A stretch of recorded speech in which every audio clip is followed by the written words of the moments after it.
What's up, you guys? Sean Ross Sapp, managing editor, Fightful.com, FightfulWrestling.com. It's October 23rd. We are here to talk SmackDown Live. We are going to make our Evolution predictions. This show brought to you by FightfulSelect.com. That is our premium service with retro podcasts, Q&A shows, a weekly podcast on Fridays we call The Weekender, where we review Lucha Underground, Impact, Ring of Honor, Being the Elite, NWA content, give you all some exclusives, and update the wrestling injury report. We also have weekly live post-show podcasts for the block on WWE Network, NXT 205 Live, Mae Young Classic, NXT UK. We have a ton of stuff over there. That is just on the basic tier. One tier up, you get all kinds of early access to content. Also, the Russo Reveals segment, where you get a clip of me and Vince Russo talking about a certain subject every couple of weeks. We have the next Making a Finisher up there right now for Tier 2 members. Just head over, check out Fightful Select right now. It allows us to bring you this show ad-read free. It's time to talk about SmackDown Live, and I am joined by one Alex Palowski. Alex, Raw was a slapper last night, and this show was a slapper in the face. This show was not a slapper. In fact, not a slapper. Nope. A lot of people missing from this show, Alex. Yeah, I mean, they're in spirit. If you mean, via pre-recorded stuff. I mean, Nakamura. I mean, Samoa Joe. I mean, Andrade Cien Almas. Well, I mean, the thing, like Cien Almas has been pushed way to the background. Shinsuke Nakamura can't get a title shot, a title defense on a pay-per-view since I think SummerSlam. And Samoa Joe, I'm pretty sure in storyline is still dealing with that knee injury. And I think that's a cool thing to keep him out of the way of everybody for a while. But yeah, as far as, we got a pay-per-view this weekend. It's an all-women's pay-per-view. So we'll do a pre-recorded thing with the champ and her challenger, and we'll do a big schmoz. This is what a battle royal is kind of like promo segment. Gotta remind them. Yeah, gotta remind them because people will have forgotten, or they've never seen one before. And to show how much we're into our all women's pay-per-view, first ever all women's pay-per-view. We're gonna main event the show with Randy Orton versus Jeff Hardy again for some reason. Yeah, it doesn't make any sense. We are going to talk about that, probably rip it apart. We're going to make our Evolution picks and predictions. Guys, we had the Fightful MMA podcast today. If you all haven't checked that out, please do. We are starting a new MMA channel. The content isn't all over there yet, but I am going live there more often than ever before. That link is in the description below. Subscribe. We will have a custom link very soon for that. But go show our other MMA channels some love. Want to hit that 1,000 subscriber mark before UFC 230, ideally. So help your boys at Fightful.com out. We're doing that so I can bring you more wrestling content on this channel. I went live several times today. That will be the trend moving forward. That way we can kind of give you all the news on the site and on YouTube as well. And those two will be integrated into one another. SmackDown Live. I accidentally posted my match ratings tonight and said, to hell with it. New Day comes out seemingly pretty thrilled that they lost their championships last week, Alex. This is a thing that is weird about baby faces, particularly the New Day, but a lot of baby faces in WWE. After they've lost a championship, they're remarkably chipper about it because I think what they're trying to communicate is this just gives us another chance to get them back. Yeah. That's a foregone conclusion. Those belts you're just keeping those belts warm until we get them back. Ha ha! And I would love to see a babyface actually affected by it. One of my favorite ever reactions by a champion to having lost the championship is when Neville lost to Akira Tozawa for a week. And he showed up the next night on Raw, and he looked like he hadn't slept and had only been drinking like straight tequila. Like, that's what I want my champion to react like when he loses his championship. It should be very important to him. New Day's like, well, whatever. We got pancakes. So the funny thing is, there were rumors that kind of flew around last year that in addition to the New Day breaking Demolition's record, they wanted the team to set the all-time Reigns record. Yes. But the thing is, they're 5-time champions, and so are the Bar and the Usos. Right. Yes, I would wonder what the combined days of reign are for the Bar as compared to the New Day. But yes, I take your point. Yeah, I believe the Dudley Boys have the most with 8. Yeah. So I would really love a triple threat feud where all 3 of these teams are trying to break the record. And then each time they win the titles, they break the record. I honestly thought this was a couple of years ago when Cena became the 15 time. And I think Triple H has 14. And I thought they'd both have 15 and face each other to see who ties Flair's record. I was sure they were going to set that up, and I'm kind of amazed they haven't done that. So good for you for the restraint, WWE. Well, I think they realized they had to scale it back a little bit, Alex. You got Triple H and John Cena there for that one. Charlotte got off to a pretty hot start with hers, and people assumed that she would. Oh, she's going to break her old man's record 100%. But see, the thing is, the women's record is like far less than that. Oh, I know, but they want her to break her dad's record. That's of course. And who knows how many goddamn times Moolah won that belt because she owned the belt. So it's like technically 4 times, and it's hard to really quantify how many that she had. Sort of like Ric Flair. Yeah. But then you have The Miz, who is very close to the Intercontinental title Reigns record, or at least the Reigns record and the combined days as champion. Days as champion. Yeah, that's his. And I haven't even begun to look into the United States champion stuff. Yeah, there's probably someone. Maybe The Miz is up there too. Who knows? So you got all these title reign records essentially. Yeah, there's 5 is the record. John Cena holds that record as well. But I don't think they're going to tout John Cena breaking the United States title record. Probably not. Either way, the New Day came out and made some real bad jokes. Well, it's great when you make a joke bad enough that your own teammate is like, yeah, that's really bad. Let's move on. Yes. They make a joke about how often Big Show turns. Uh-huh. Kofi Kingston says he wants a match tonight. This was the longest non-Undertaker entrance of my life. These 3 guys just strolled to the ring. Yeah. They had some time killing to do tonight. Let me tell you. They must have. I don't know what the deal was tonight. I mean, I know a lot of people weren't on this show. A lot of people. But, man, they strolled out there. And then it's Sheamus in the ring. Oh, no. It's Cesaro in the ring. Oh, no. Yep. It's the Big Show. Yep. And Big Show completely squashes Kofi. This is a way to get Big Show over once again after he'd kind of been beaten upon his return. And it served its purpose because he beats the brakes off of Kofi. Choke slams him about 4 times before Big E and Xavier are like, hey, let's stop this homicide. Yeah. Yeah. This was all kind of a pointless thing. Like I honestly feel like there's a good 6-man tag in there somewhere. I really do. There is, but I don't know when they're going to get around to that. This is stalling for the sake of stalling.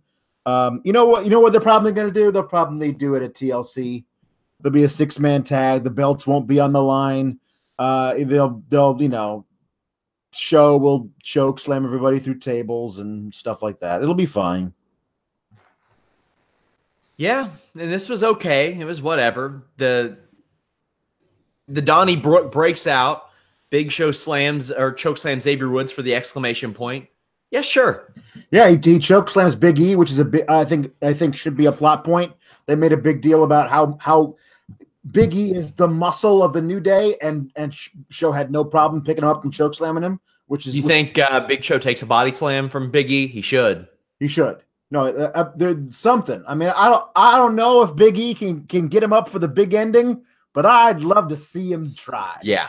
And I'm sure that Big Show would be willing to try. Sure. Usos defeated Daniel Bryan and AJ Styles. These four are a really good fit. There's a spot at the beginning of this match where the Usos are sent outside the ring, and AJ and Bryan did these in stereo planches. Yep. I love that. That was a really nice touch. I think it's kind of ironic that Daniel Bryan is the guy wearing the vivid colors these days, and AJ Styles is kind of the monotone dark one, because 10 years ago, just a few years ago, they were in completely different shoes. You'd see AJ out with the bright, vivid colors, and Daniel Bryan with the kind of dark and dreary ones. Bryan is sufficiently worked over, tags out to Styles. AJ gets an Ushi-Goroshi and applies a calf crusher, but Jimmy breaks it up. We have more miscommunication, and instead of kicking Jay, Styles ends up Pele kicking Daniel Bryan. The finish comes when the Usos pay tribute to Roman Reigns by doing the old fist cock deal while they do the Uso splash. They beat Jay, at least. Usos win again. This is, hey, if you're the Usos, you're saying, where's my tag title shot at this point? Yeah, I mean, they've beaten the two guys that they're feuding over the the big title. So yeah, I think they at least deserve to be in that tag title picture. I think they need a third guy to just even the odds. Not sure who that would be. But yeah, I mean that'd be the lazy thing, and it's a shame we don't know when or if Roman Reigns will be back. But man, I'll feel like we had something taken from us. Yeah, even beyond a Shield triple threat, I wouldn't mind seeing trios led by each member of the Shield. And like, man, you got the Usos and Roman Reigns. That is a force. Yeah. I mean, I think the Revival pair very well with Dean. Yeah. If you go back to old Seth, where Seth needed a bodyguard, he couldn't do much better than AOP. That's a hell of a triple threat, three corners match right there. But I mean, it's a War Games match. Yeah, it is a War Games match. I miss the Usos being a big part of the show. Like, they were so great through all of 2017 and part of 2018. I mean, they really ran SmackDown in my mind. Like, they were so always there, always defending, always putting on great matches, and they were straight heel, but they were so good in the ring, and they let them still be good and do all their fun stuff. People were cheering for them, so they just rolled with it. And they became really, really cool, fun tweeners. Like, they didn't care what anybody else thought about them, but it was a really kind of a cool dynamic that they had. And I miss them being on TV, actually having a storyline. This is fine wrestling, Daniel Bryan and AJ Styles. That's cool. They get to wrestle AJ Styles and Daniel Bryan, but I'd like them to be actually part of a title picture. I would too. Backstage, Daniel Bryan makes Pinocchio jokes about AJ Styles, who said that it was an accident that he kicked Daniel Bryan. Lame. Oh, this was so lame, man. Lame. I mean, I get it. Pinocchio is like household name type of thing, but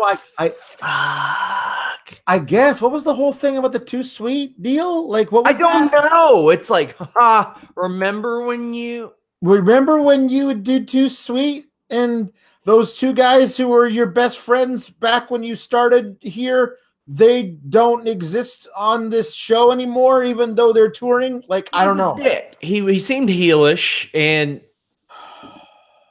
I don't know. I mean, he seemed more dickish this go around.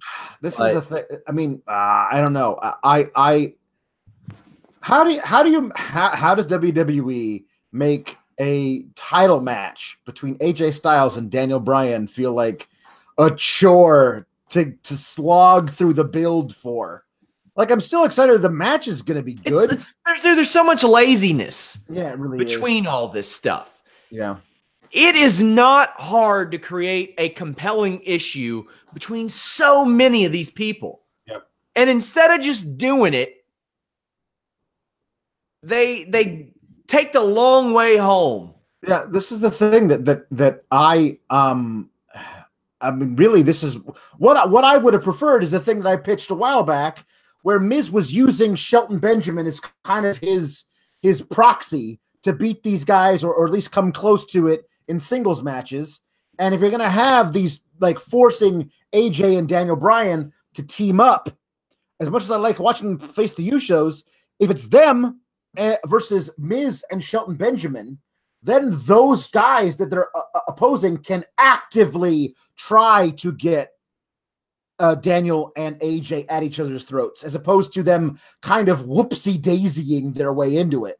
I'd rather have their opponents actually be agents in that, sowing the chaos, because it helps Miz out and it allows Shelton to work through all of his anger and not being used properly since he's been back. There's a lot of things you can do there, as opposed to, like, hey, you're like Pinocchio, right? Because of your long nose and the fact that you tell lies so much. Dumb shit. I did like this Performance Center segment. Charlotte shown talking to wrestlers at the Performance Center, basically everybody in NXT. I mean, everybody that's there. Yeah. Shayna Baszler isn't exempt from this, and we'll get back to her later. Yeah. Becky Lynch shows up, trash talks Charlotte, attacks her, and then several members of the PC break it up. But you know who didn't, Alex? I do know who didn't. The 3 members of the Horsewomen who sat there and laughed about it. Yeah. And I love this. I don't know whose call that was. I'm going to try to find out. Whoever's call it was, thumbs up. Because why would they? Yeah, why would they? They don't like either one of these women.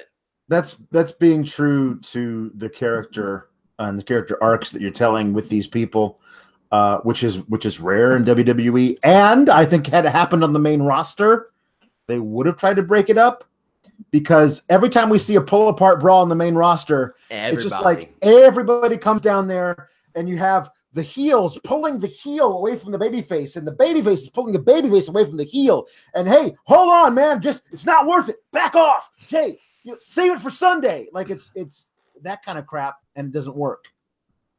Well, I loved this. I loved what they did here. Baszler, Duke, and Marina Shafir should have not. Right. They should have done exactly what they did. Right. You go back and watch that. Shayna Baszler is laughing, and Jessamine is just like leaning on her, like, check out this shit. Yeah, no, that was great. What I didn't appreciate is that they are leaning real hard into this Becky's the heel thing now. I don't think so. I don't think there is no way that they really believe that promo that Charlotte cut is designed to get anything but the exact reaction they're getting now. There's no way, man. She gets on there with her friggin' spray tan and says, Becky, you were my friend. Yeah. And Becky, I know there's no line you won't cross. No. And y'all stand over a friend who lost her way. Right. Hey, Becky doesn't give a shit, and they know it. No. They know by now the reaction this is getting. Well, yeah, that's the thing. That's the problem. Is they should know by now, and I agree with you that the reaction I have to her little promo into the camera was, oh, come on, Charlotte, really? But I know when they have Charlotte go to the Performance Center and she'd be like, man, I'm getting emotional just talking about this, but I really feel like the evolution that is going on right now was started by all of us here at the Performance Center, and you guys are the future. Like, what she's saying, that is the philosophy, at least it should be, of the Evolution pay-per-view. Mm-hmm. And when you have then her opponent come in and say, don't listen to her, what she's negating the philosophy of your pay-per-view. And like that's a heel move. Like that's just straight up. Like she's saying, this doesn't matter and this matters. I'm the only one that matters. Yeah. Now that is a traditionally heel thing.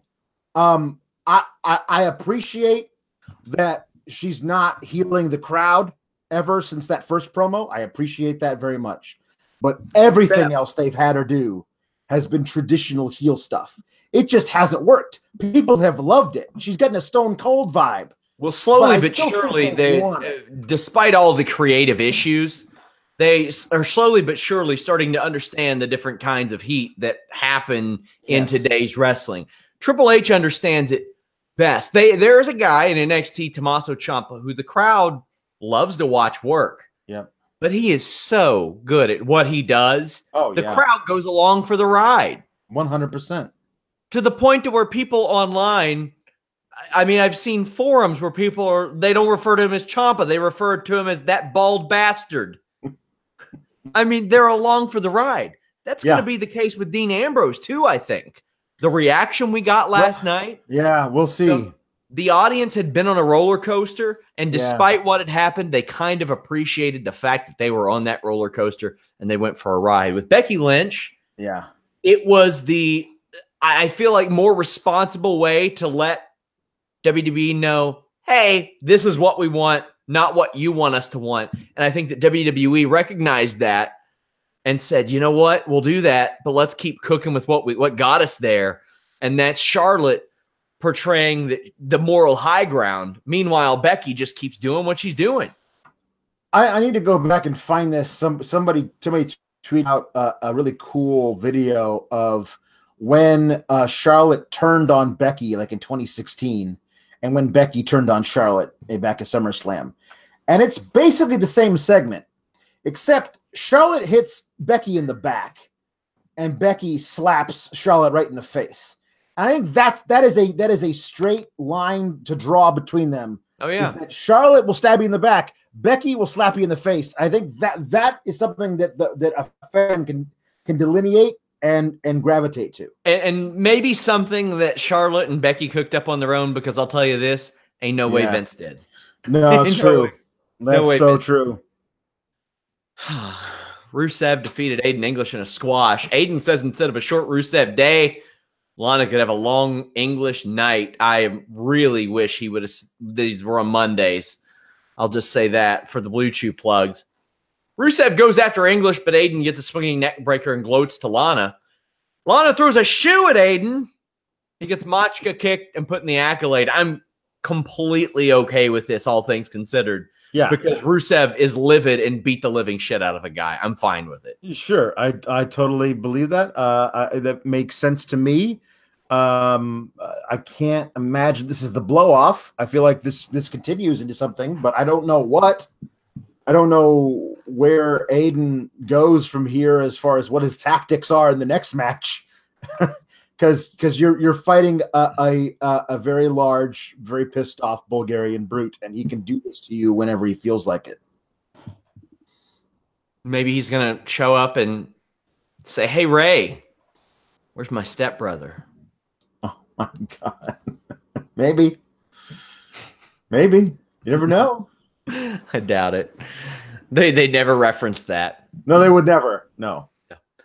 Miz has custom sunglasses. Those are going to sell well. Yes, they are. Eventually. Puts over all the happenings at SmackDown 1000. Rey Mysterio is his guest, says he's happy to be back. And Miz says he really just wants to prove that little men can do it. There's a lot of talking, but really nothing is said. Mm-hmm. Besides Miz saying he'll win the World Cup. That's it. There were no real points made in this. Between last night's ridiculous Kurt Angle Wikipedia entry promo and Miz TV tonight, plus how much the commentators were putting over the World Cup tournament, and Shane's weird promo about best in the world. It feels like they're really trying to sell this pay-per-view with this tournament that doesn't make any sense. Like it's a arbitrary thing they threw together. You know, where were the play-in rounds? Like 8 people, really, just randomly selected. Those are your whatever. It's just such a weird idea. The World Cup tournament that has no stakes in it except for best in the world title is this major selling point. Yeah, I completely agree. Skip Miz TV if you have the option, guys.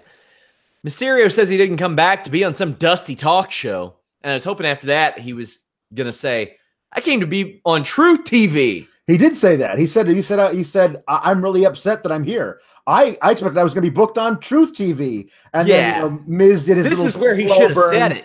He should have said it here as opposed to there. I agree with you. Miz cheap shots Mysterio. We get this match after the break, and it's pretty good. I mean, it's a lot of playing the hits, but it's a good match. I mean, I gave it a 6 out of 10 on my match ratings. Mysterio does his baseball slide splash, quickly gets cut off and worked over by Miz. Miz does a wheelbarrow snake eyes. I really like that spot. Falls victim to a double springboard head scissors, which throws him into the ropes to set up for the 619. But Miz instead flattens Mysterio with a really sick DDT, a nice looking one. Miz goes for a super skull crushing finale, but gets body scissored to the mat. He catches Mysterio in midair with the reality check, but Mysterio wins with a 619 and dropping the dime. What'd you think of the match in general in the ring? I liked it. It was interesting to see Miz with a much smaller opponent, simply because so many of those guys are on 205 Live. I don't know the last time he faced a guy like Finn Balor or something. So he's actually able to play on the fact that he's a bigger guy and can do stuff like the wheelbarrow snake eyes that he couldn't do against, I don't know, Rusev or John Cena or somebody. You know, like it's a cool thing that he's actually got these contextual moves that we don't get to see very often because of who he's normally facing. I thought Ray looks really good, man. He looks good. He looks like he's you know, in shape and doing some of his stuff. I mean, he's not doing what he could do 10 or 15 years ago, but he still looks good. I mean, I liked the match. I thought it was fine. I have a question though. Like, I know it's the SmackDown guys versus each other and the Raw guys versus each other in the early rounds of the tournament. Did we see tonight the matchups that we're going to see at Crown Jewel? Yeah, I had that in my notes for later. This doesn't make a goddamn bit of sense when you don't have Joe and Nakamura and all these other guys on the show. Right. I don't know. They haven't released a bracket. So No. it's possible that Ray faces Randy Orton and Hardy faces Miz, but I'm pretty sure that they want Ray versus Randy in the finals of the SmackDown side. Like, I feel like that's what it's obviously set up for. So I feel like we saw tonight the exact matches we're going to see at least on the blue side at Crown Jewel, which again doesn't make a lick of sense. It's unbelievable, man. Unbelievable, man. Somebody says SRS's broadcast room sponsored by Blue Devils basketball. Piss off, mate. Kentucky Wildcats basketball. Also thanks to OMG, who put down a $9.99 bet that Melissa is going to kick my ass on Fightful 100. Yeah. Wishful thinking. The press conference is happening soon. Don't worry. Listen, your boy, 100. November, 28th.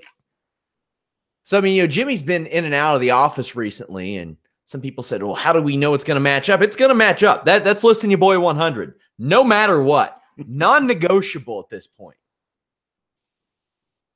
Tune in Wednesdays, 3 p.m. Eastern. That one's going to be big. Explosions, banned moves in WWE, fights.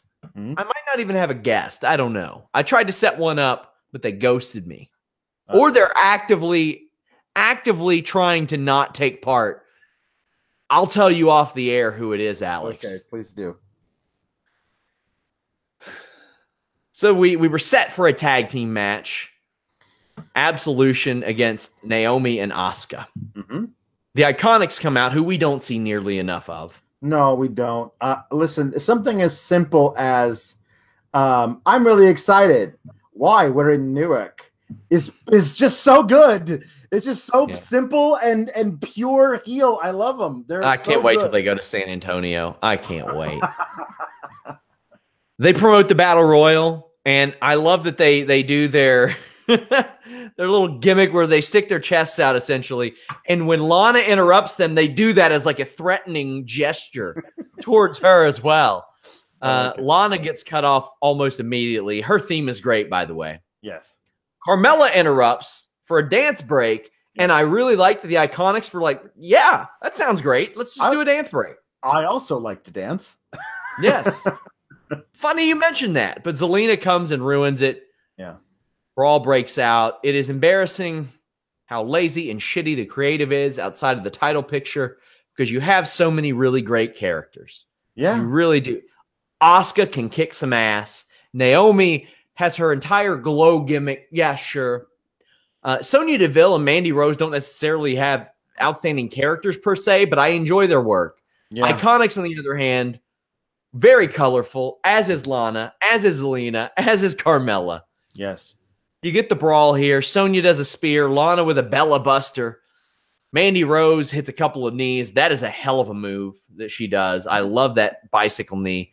Zelina does double knees in the corner, but gets wheel kicked by Asuka real hard. Mm-hmm. She got schlumped. Schlumped. Man. So this division's taking more L's than the Lakers, man.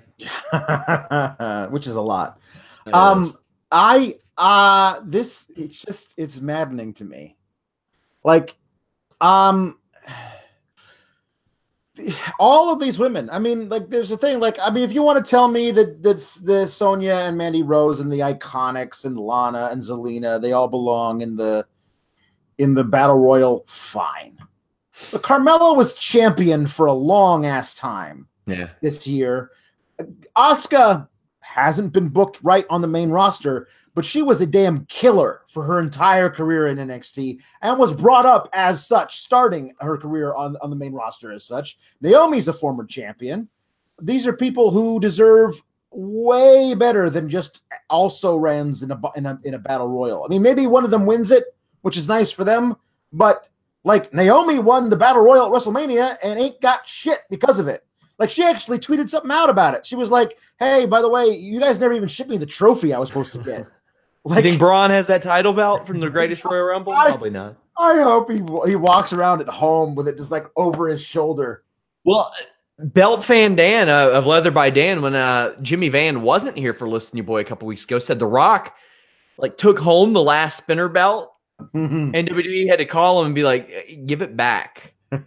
And I'm thinking, who's the guy that makes that call to that guy? But apparently, it ended up in the hands of a collector who gifted it to him, which is kind of cool. Oh, wow. But, yeah, interesting stuff. You know, me and The Rock talk title belts. Oh, yeah, all the time. All the time. Shane McMahon comes out for some reason. I don't know why. He hasn't been there. Last week was the first time he's been there for 6 months, and he puts over Evolution and Crown Jewel. Says that the tournament will determine the best in the world. Crowd chants for CM Punk, and he says, "He's not in it. Here's the main event." Yeah. It's it doesn't, none of this doesn't make sense. I mean, I guess you're not going to have Charlotte and Becky on this go home show. You have that PC thing that they did, the Promo Center promo deal, but this is your go home show for a pay-per-view, and you're spending time having Randy Orton exploring his ear fetish again. Like, I don't understand why any of this is still going on. And I love how stupid the commentators must think we are. Like, this is the first singles match between these two since their match last month. Like, you can't do the first singles match between these two since thing if there hasn't September. It's like that's it's got to be like, 6 months, maybe a year or more. But the idea that like, oh, this is something we've been waiting for. No, we haven't. We were done with this whole thing back when, Jeff dropped off the ceiling and did a belly flop through a table. We were done with it then. They've literally worked together like 15 times this year. It's enough. It's unbelievable. It's enough already. And it was okay. Whatever. This is Orton beating up Hardy methodically for several minutes. Into the stairs, the Garvin stomp, the old earlobe tug. We even got a sing bomb. Mm-hmm. Jeff, why are you taking those at this point? He's still bumping his ass off. Jeff Hardy makes his comeback, and Randy Orton takes a whisper in the wind about the same way that Tim Storm, 53 years old, took a body press the other night from North Fernham. Hardy whiffs on a swanton off the apron. It was nasty, man. Jeffrey, bad. Come on, man. That's a bad Jeffrey. No, we don't do that. You sciatica too? What are you doing, Playboy? Why are you doing that? Like, my daughter likes to jump off things. I mean, fair enough. They're a foot off the ground, but she's less than 2, so she can hurt herself. And when she tries to do it, I say, no, that's a bad girl. We don't do that because she doesn't actually, she's a dog basically at this point. Now, here's the thing. You got to talk to Jeffrey in the same way. Jeffrey, we don't do things like that. You can get hurt. I used to, like in my teenage years, I would do some crazy stuff onto the track mats after track practice at school, and they'd have some. And I was 16, 17 then. Yeah. The thing is, Jeff was also 16 and 17 when he was doing stuff like that. Now he's 40-something. Yeah. I, at 33, look at that and I'm like, yeah, I'm not doing that, man. No, not anymore. But Jeff goes, hell, might as well do it. Why not? If Lloyd's of London was around today. Yeah. I just love the idea of Jeff go, well, I didn't paint 3 faces on my face for nothing. Better go out there and put them to use, I guess. Yeah. Warren Hayes brought up a good point as we filmed a couple of retro reviews for FightfulSelect.com. Again, guys, go check it out. There might be something there that you like. He said, I don't think it's a coincidence that the rings got softer when Vince McMahon had to start bumping. That's true. I was like, you know what? Yep. And fortunately, that's around the time that Jeff got put in full time because who knows? His career is probably over if you have the old style rings. Yeah. Randy Orton ended up getting a win after a nice RKO after a couple of reversals. This is whatever, man. Whatever, man. Yep. But we do have Evolution this Sunday, joined by LaToya Ferguson and Trina on the post show. I am so excited for that. Let's go ahead and make our predictions, Alex. Yeah. Reminder, guys, subscribe to the new Fightful MMA and boxing channel. We're going to have tons of clips over there, podcasts, exclusive interviews, social media posts. Carlos Toro, our essentially star boxing writer, has the green light to go live there anytime. The link is in the description below, so if you all don't mind, just go ahead and click it, hit that subscribe button, help your boys at Fightful out as we look to grow and expand. WWE Evolution, 7 p.m., Sunday, October 28th. Make sure you all join our live coverage. We are going to be in the live chat talking with you guys, so register on Discus, chime in. We have the Riot Squad against Natalya, Bayley, and Sasha Banks. Alex, I do not see how the baby faces lose this one. No, they don't. I think it's some combination of Banks has that's what happened. Banks gets somebody in the bank statement. Natty gets somebody in the sharpshooter, and then the third member of the Riot Squad tries to run in and stop it, but Bayley catches him in a Bayley to belly, and that's your finish. That's how that finishes. Like, I don't understand. I don't know any other way of doing it. I think it kicks off the show, gets everybody happy and jazzed. But again, you could have done anything. You had months to figure out a way to get Bayley versus Sasha on this card. Again, I said it before, Uniondale, New York. It's a hop, skip, and a jump. It's a train ride away from Brooklyn, where they had, in WWE's own mind, the best women's wrestling match of all time. Why you wouldn't try and catch lightning in a bottle a second time at this show, I cannot fathom. Battle Royal, the winner gets a title shot of their choosing.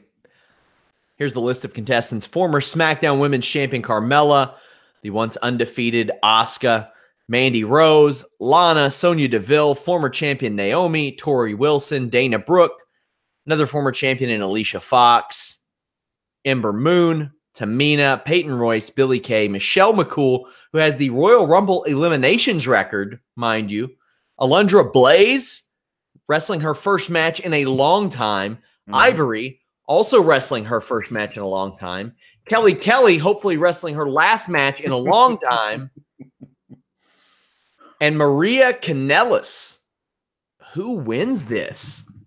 I'm going to go out on a limb and say that a couple from NXT will be added to this before Sunday. I believe so. I think Bianca Belair gets added to it, and maybe Nikki Cross, somebody like that.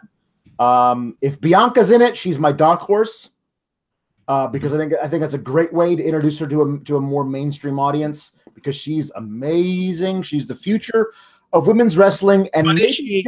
just the future of women's wrestling, all wrestling. Period. But is she a Mayayazen I mean, like Naomi? not necessarily, but she is the EST of NXT. That's true. I think my pick is Ember Moon. They've been doing a lot of her talking up about it. I'd love to see her versus Ronda Rousey. I think that'd be a lot of fun. I think she her velocity on its own is enough to like give the champ fits. I think my pick is Ember Moon. I'm pretty sure this is Ivory's first match since 2006. Why again? Why are all of these retirees in a match with a title shot on the line they can't possibly cash in on? Medusa's first match since, on record, September 17th, 2000. Wow. Her last opponent was Tori Wilson. Okay. Listen, I'm all for recognizing these women who started this whole thing, and when we're in a different era, they had to fight through all this stuff to get to this point. There's no way that Sasha Banks and Bayley, etc., are here if not for them, and that's fine. You can recognize them in some way.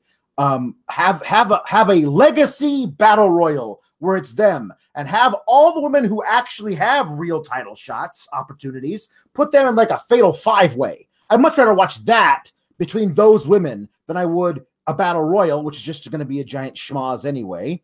I don't need an old timers day for wrestling. I never like that stuff. That's just me. Of the announced entrants, I'm gonna have to go with. I can't go with Ember Moon because she emerged victorious. I know, but that's the thing it's they're getting away from that stuff now. Woof. Yeah, I think it's got to be a surprise, so I'm going to go with Bianca Belair. But among people that are in it, I'll go Michelle McCool. Oh man. Yep. You know what? You're probably right. Because they would absolutely decide to build a women's program around Ronda Rousey versus The Undertaker's wife. They would absolutely do that. Because they have nothing better to do. They can't figure out a way to get Sasha Banks into a goddamn match for the title. And Michelle's bully friend, Layla, who I think would come back for this feud. Good gravy. You're probably right. Just shoot me now. Alexa Bliss and Mickie James...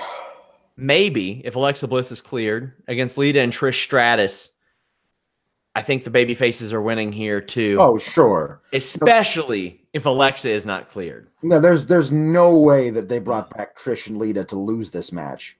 That'll be a fun little nostalgia fest. If listen, here's the deal. If Alexa can't go and they put in Alicia instead, it will be a possibly 200% more enjoyable match for me to watch. Because I love watching Alicia Fox do anything. She's great.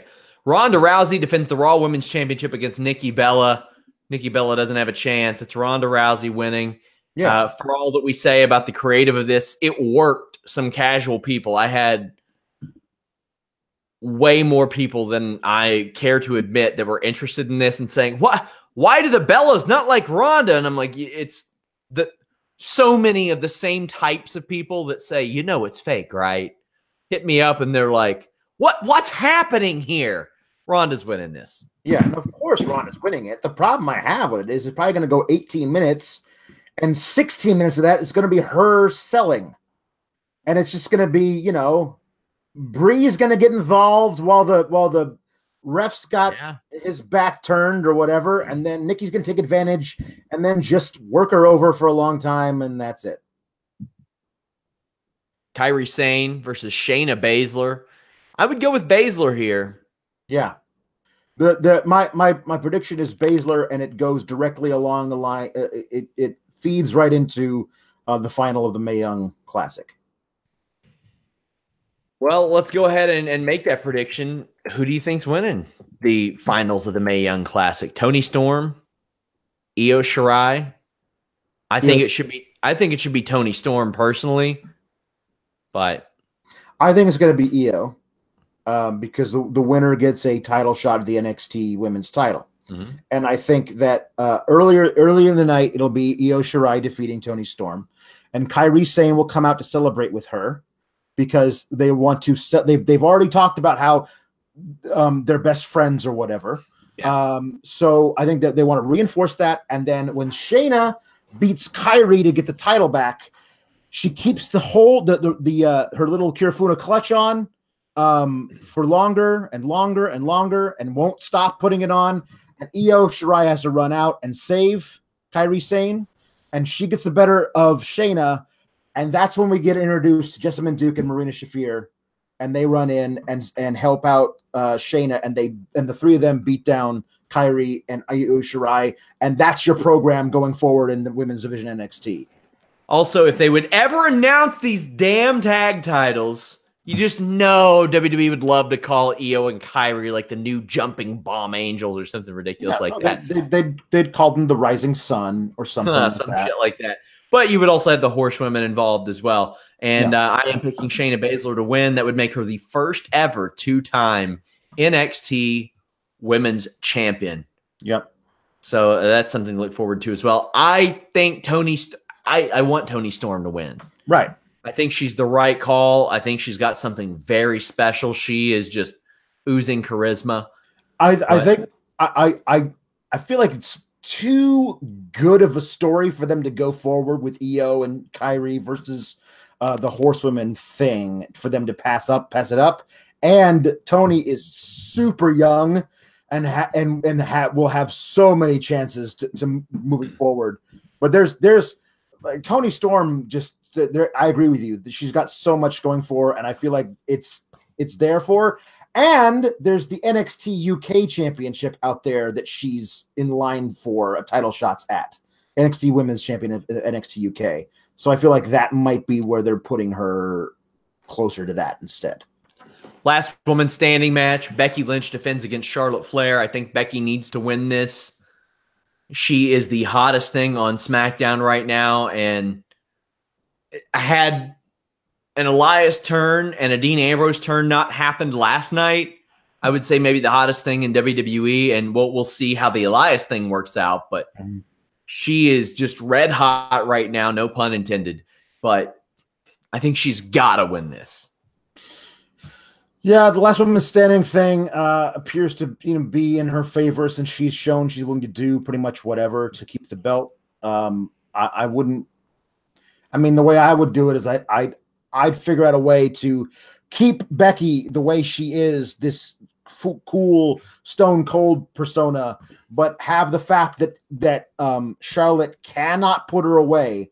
Let Charlotte go to the Ric Flair era of like that whole thing where she's just snaps and she wins the title by like dumping a whole bunch of stuff on Becky or whatever, like something like that. But I don't think you should take it off of Becky unless you're doing something really important with Charlotte. But my fear is they're like, oh, good, we've run this course. Now we can put the belt back on Charlotte, which is where we wanted it to begin with before all you crazy people decided you liked Becky for some reason. I feel like there's a danger of them trying to course correct in this match. Hawkeye on our live chat says, would you want Charlotte to win via heel method? Well, I'd be okay with that as long as you don't go white meat babyface on Becky. Right. Becky needs to she needs to continue down her path, ultimately. Yeah. If you want to make Charlotte a little less virtuous, that's fine. But what they've done right now is what got them over to this degree. Live coverage Sunday night, live post-show podcast. Again, reminder, guys, this show brought to you by FightfulSelect.com. That is our premium service with a bunch of additional content. I mentioned earlier, weekly shows that cover Lucha Underground, Impact, New Japan, Ring of Honor, NWA, Being the Elite, NXT 205 Live, NXT UK, Mae Young Classic. We have 2 weekly shows that cover all that stuff. UFC rankings breakdown videos, dark match commentary videos. I do a podcast every month called If It Were a Work, If It Were a Shoot. We do alternate fight commentary clips once a month, back in the day clips once a month, bonus shows, members only shows, Q&A shows twice a month, and that's just at the regular tier. We also have a lot of exclusive news that goes up there. One tier up, I posted a ton of stuff today. Early access to Joe Holbert's column on Nikki Bella, early access to his column on Daniel Jacobs. I posted a canned article, a satire article I had worked on about Stokely Hathaway's Bobby Womack show. It's up on FightfulSelect.com. We also have the Russo Reveals segment. Every month, twice a month, I post clips of a conversation Russo and I had about several topics in wrestling. The early access to the new Making a Finisher is up there. Just tons of stuff that I quite frankly don't have the time to read off here. Just give FightfulSelect.com a glance. It's how we were able to bring you this show ad-read free. Alex, it's NBA season, and we got a couple minutes left.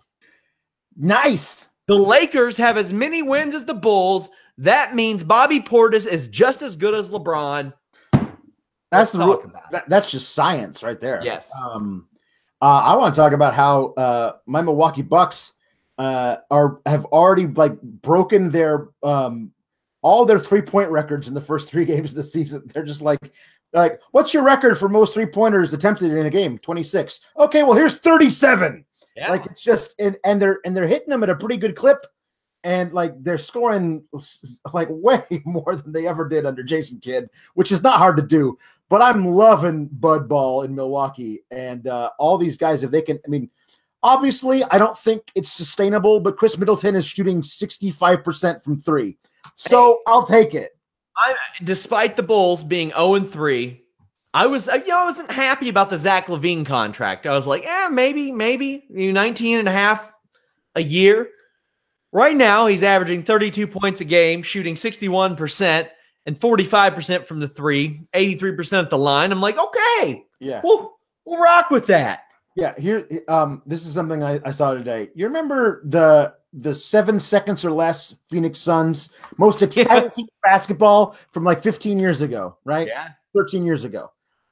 They set a record for the fastest pace in the history of the NBA. If that stat were in this league this year, they'd be dead last in the NBA. That's how fast everyone's shooting, how much they're scoring. My boy Devin Booker keeps getting better, though. He is outstanding. Phoenix is going to be good in a couple of years. The thing now, but good in a couple of years. You saw Damian Lillard's Stone Cold Steve Austin outfit, I presume. Oh, that was so great. Nikita Krylov fan, as Fightful MMA fans will know him, was like, you got to watch this. And I saw it, and I was like, The Mask makes it. Yeah. But he's got the walk down pretty well, too. That was dude. You better believe if David Stern was still in office, he's eating a stunner. Kick, wham, stunner. Damian Lillard has been in the league 7 years, and every year his points per game has went up. Yeah. No, he's quality. If he wasn't playing in basically an outpost up in the Pacific Northwest, I know because I used to live there. Yeah. He'd be a household name. Also, I want to give a hearty LOL to teams like the Clippers who are like, you know what? We're not where we want to be right now. Let's fire sale everything. Surely Blake Griffin's done. He's near 30. And we've played NBA 2K before, and once a player hits 30, they're worthless. Yep. He dropped 50 tonight on the Sixers. 50 burger, and they won in overtime. And this is the other thing. Is he scored 50, and usually it used to be when you score 50 points in an NBA game, that's half of your team's points. Mm-hmm. But the Pistons put up 130-something. 3-0 Pistons. 3-0 Pistons. Yeah. Yeah. That's impressive. I like that. I've always said that this is why I want an expansion team so bad. One, I want it in Louisville because, man, it sucks being a Bulls fan. Yeah. I could easily say, you know what? Fightful main offices are in Toronto. I'll be a Toronto fan. Give me a year on that. Give me a year on that. We'll see how that works out. Yeah. Not the Fightful thing, the Raptors thing. Right. Every year around free agent season, you have all these teams that are willing to give up really good players who have somewhat expensive contracts, but not really expensive contracts. You saw Isaiah Thomas signed for nothing. There are a lot of Julius Randle signed for nothing. I would love it. So good right now. If the Louisville expansion team came along, drafted a bunch of expiring contracts, and then we're like, we'll take all these guys you don't want, and they made like a really stellar team out of that. I mean, I think that's not a surefire way to go, but it's a nice way to sneak into the playoffs your very first year.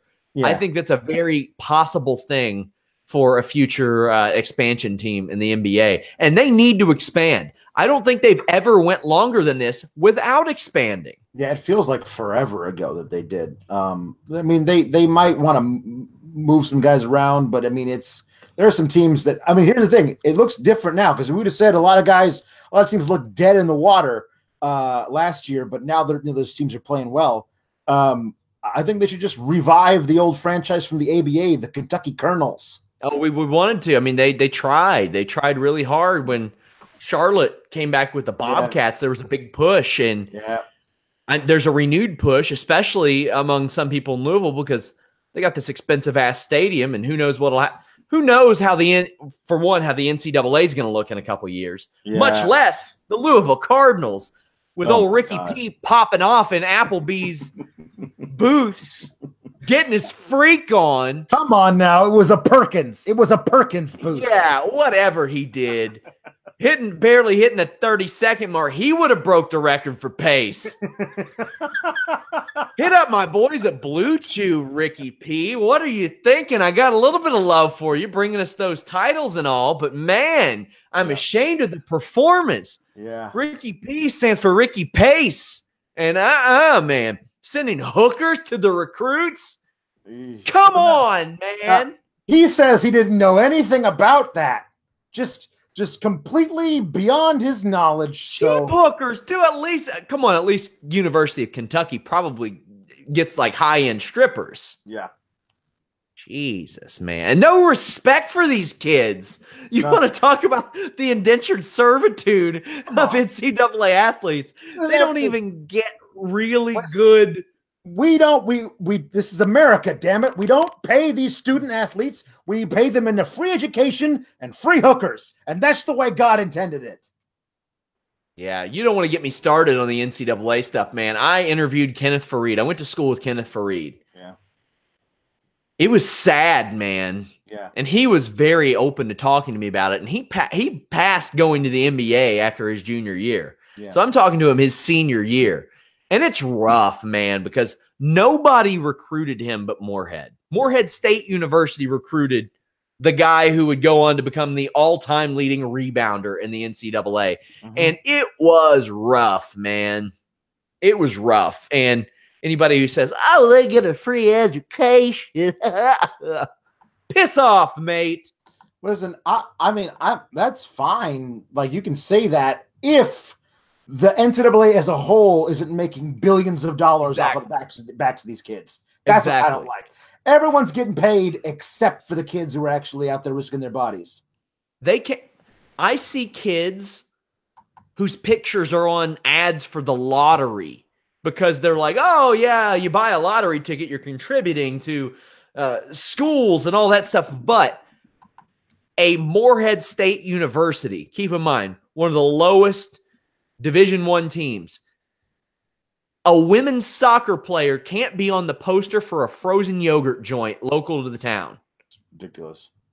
It's insane. D-League's about to take over, man. They hit that 75K situation. Mm-hmm. You better believe there's a D-League team playing locally in Kentucky. Oh yeah. Whoo! WWE Evolution this Sunday, guys. We've got just so much stuff over at Fightful.com. Trying to reduce the plugs on you guys, ease it up for you guys. So please subscribe to our new MMA and boxing channel. Check out FightfulSelect.com. List and your boy, Wednesday at 3 p.m. Eastern. Follow Alex at Palowski IV. Follow me at Sean Ross Sapp. We are out.